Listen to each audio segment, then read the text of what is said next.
Hello everyone, bad lighting here, the internet's worst lit music nerd. That's right, the lighting in here is terrible. And today, we're doing something new.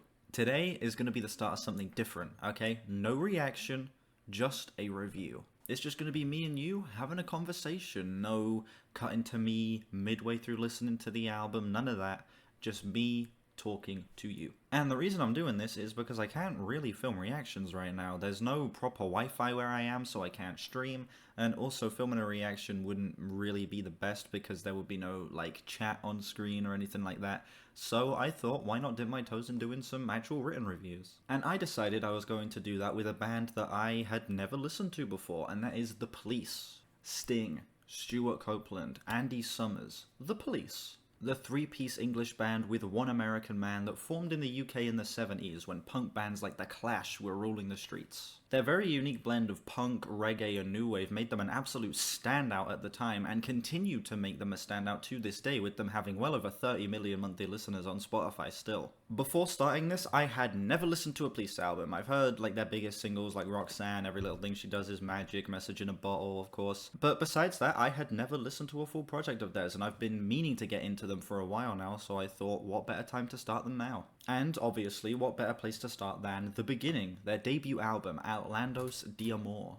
Outlandos d'Amour came out in 1978, and it would introduce the world to the punk, reggae, new wave crossover that would be known as The Police. I went into this album with pretty decent expectations. I had already heard So Lonely, Roxanne, and Can't Stand Losing You, and I found myself enjoying all three of those songs, so I went into this thing expecting this to be pretty solid. So I opened up Spotify, pulled up the album, and I was greeted with the song Next to You. Song has a really punky intro with these driving drums, fat bass line, and some really great vocals from Sting as well. Moving into the chorus, you get these really nice harmonies, a really cool offbeat ride cymbal thing that Stuart Copeland does a lot, and also Andy Summers' guitar passages on this song are just fantastic. The writing is a little simple on this one, but it's delivered in a charming enough way to keep me engaged, and I think the repetition at the end really works to elevate the message of this song. We then move into So Lonely, which has this cool reggae instrumental with the drums landing on the upbeat, this really smooth bass line, but I do feel like the guitars are a little underwhelming at the start of this one. I also can't say I'm a fan of Sting's vocal performance on this one, and I do feel like the writing loses a bit of its charm on this track, but the chorus really does pick it up with this much needed burst of energy and colour. It then moves into this really sweet instrumental section with more smooth bass and some fantastic soloing from Andy Summers. You even get a fun little harmonica inclusion in there that adds a nice little bit of texture to this section, and I honestly wish it was a little more present on this song. It does feel like the song should have been like a minute shorter though, the outro really does drag on this one.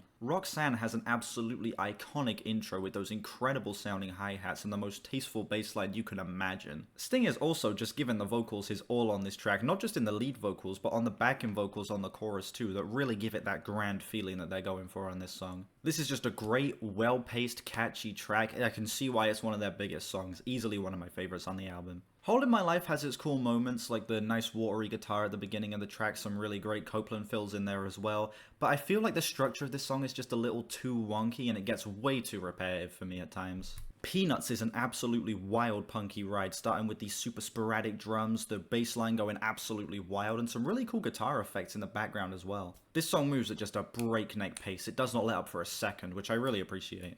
I will say the middle section of this track is brought down by some irritating vocals and the writing taking a bit of a nosedive, but it ends really strong as it fully leans into the punkier aspects of the album. I particularly love when Sting is shouting peanuts over and over again, as it just fully captures the chaos of this track. Can't Stand Losing You has a great drum intro that's again being played on the upbeats, adding that nice reggae flair, which then transitions really nicely into a more standard rock beat being played on the downbeats on the chorus. This is easily one of the best written songs on the album, as well as one of the most catchy melodically as well. And as you move into the final moments of the song, you get some really nice syncopated rhythms from Stuart Copeland that really just tie this whole thing together for me. It was around the point of this song though that I realized that the mix on this album is very up and down. I think that the mix on this song, being as poor as it is, does actually genuinely add to the charm of this one, and I think honestly elevates it, but it does bring other songs down like Peanuts or A Hole in My Life. I don't know, it just feels like certain songs have a certain like emptiness to them, like there's a specific thing missing in the mix,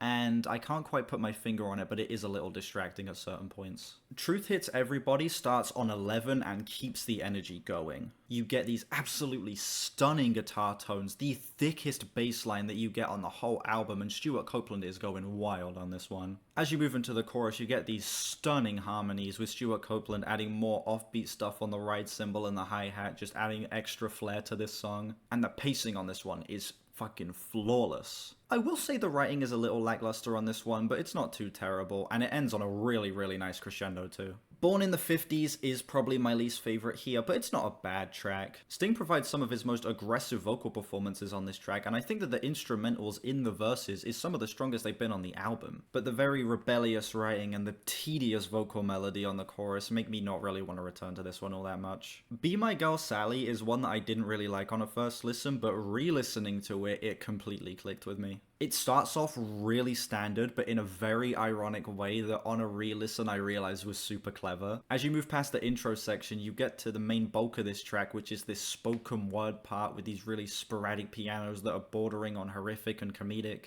The writing is certainly very interesting in this bit, and the vocals being as soothing as they are makes me both uncomfortable and very satisfied while listening to this song. It's a weird fucking track, but it's a fun one and a super engaging one too. Masoko Tanga is also one that I didn't really like on a first listen, but the more I come back to it, the more I realize it's actually a pretty fitting closer. You get this really nice blending of the punk and the reggae styles that we've already heard up to this point on the album, and Sting just spouting utter nonsense in the background of this track works perfectly for the band's style. The lack of a clear structure works really well for this track, especially once they start implementing the glitchier sounds that just further the oddness of this song. And I think it progresses really nicely into the back half as things start to get a lot more built up and heavier with the thicker bass, the more sporadic drums, and Andy's guitars going wild. This is just a really sweet comedic note to end the album off on, and one that I would see myself coming back to a surprising amount. And yeah, that's about all I have to say about this album. This is just a really, really solid debut. You really get to see the band figuring out how to write rock songs, and I think that they do it surprisingly, really, really strongly on the vast majority of tracks on here. It's not one that I would see myself re-listening to front to back all that much, but there are plenty of songs on here like Roxanne, Next to You,